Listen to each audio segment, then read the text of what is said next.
임플란트 수술을 하시고 나셔서 당연히 수술이 끝났으니까 아플 수가 있겠죠. 뭐 마취가 잘 돼 있다면 오히려 수술하는 동안에는 안 아플 거예요. 대부분은 큰 통증 없이 수술을 받으실 수가 있고, 혹시나 염증이 정말 많으시고 너무 이렇게 치아 상태가 잇몸 상태가 좋지 않으신 경우라면은 이제 마취가 잘 되지 않아서 수술 도중에 통증을 경험하실 수도 있지만, 어쨌든 치료가 끝나고 나서 마취가 풀린다면은 치료 받았을 때 아팠든 아프지 않았든 어쨌든 수술이 끝난 상태고 마취가 풀리니까 통증이 느껴질 수가 있어요. 이때는 보통 통증의 정도는 수술이 얼마나 복잡하고 길어졌느냐에 조금 비례를 하는 편이에요. 그러니까 수술을 간단하게 하면은 당연히 느껴지는 통증도 적은 편이고요.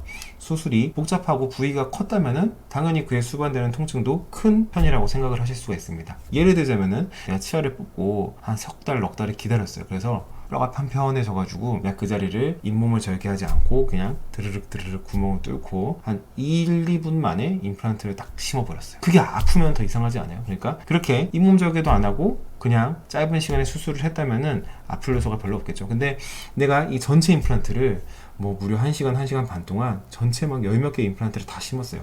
그러고 집에 갔는데 안 아프기를 기대하면 그게 더 이상한 거겠죠. 그러니까 수술 부위가 일단 작으면은 안 아플 확률이, 그러니까 덜 아플 확률, 안 아플 확률이 더 높고요. 그다음 수술 부위가 크고 수술이 복잡했다면은 아무래도 집에 가서 아플 수 있구나 라고 생각을 하셔야 돼요. 그리고 또 한 가지, 이제 수술하고 나셔서 3, 4일째 요즘에 제일 많이들 전화해서 물어보시는 게 아직도 아파요. 수술한 지 며칠 지났는데 아직도 아파요. 정상인가요? 라고 물어보시는 분들이 상당히 많으세요. 정답부터 말씀드리면은 3일째, 5일째, 심지어 7일째 통증이 있다는 오케이예요. 통증이 얼마든지 있을 수 있어요. 수술 부위의 상태에 따라서. 자, 근데 우리는 그러면은 안심을 할지 말지를 결정을 해야 되잖아요. 통증이 그 지금까지 기간 동안 점점 줄어들었다. 그러면은 이거는 안심을 하셔도 돼요. 통증이 줄어들고 있다는 말은 낫고 있다는 말이겠죠. 그러니까 내가 아직 아프긴 하지만 어제보다 나아. 내가 아프긴 하지만 어제보다 훨씬 살만해 라는 생각이 드신다면은 잘 낫고 있구나 라고 걱정을 한시름 덜어 놓으셔도 됩니다. 그런데 만약에 어제까지는 별로 안 아팠던 것 같은데 오늘 갑자기 아프네? 오늘 갑자기 붓고 오늘 갑자기 뭔가 좀 느낌이 그렇네? 라는 느낌이 드신다면은 그거는 좋지 않은 거겠죠. 그거는 뭔가 새로운 염증이 생겼다라거나 아니면 잇몸이 벌어져서 그 안에 음식물이 들어가서 염증이 생겼다라거나 어쨌든 그런 경우라면 꼭 치과에 가셔서 확인을 해보셔야 돼요.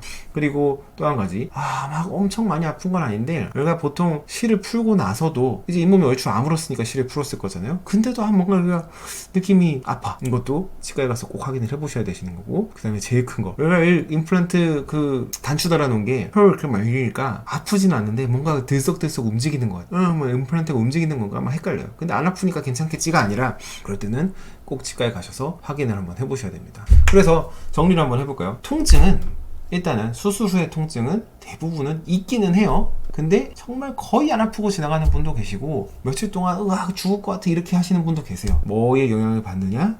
수술 부위가 크고 작냐, 수술이 복잡하냐 간단하냐, 이런 것들에 영향을 많이 받는 편이고, 그 다음에 수술 후에 아픈 거는 며칠이 지나서 아파도 아픈 거 자체는 정상. 그런데 그 아픈 게 점점 늘어난다, 이거는 비정상. 그 아픈 통증이, 불편감이 점점 줄어든다, 이거는 정상. 그 다음에 수술을 한 지 꽤 됐는데 아직도 아프다, 아니면 수술한 지 꽤 됐는데 이거 보니까 막 임플란트가 움직인다, 비정상. 이렇게 이해하시면 되시겠습니다. 그래서 만약에 제가 말씀드린 경우라면은 꼭 치과에 가셔서 재수술을 하시더라도 빨리 하시는 게 좋아요. 뒤에 갈수록 이제 뼈도 안 좋아지고 상태가 안 좋아지는 거기 때문에 최대한 빨리 재수술을 받으셔서 이제 건강한 상태로 기다리시는 게 훨씬 좋다라고 말씀을 드릴 수가 있겠습니다.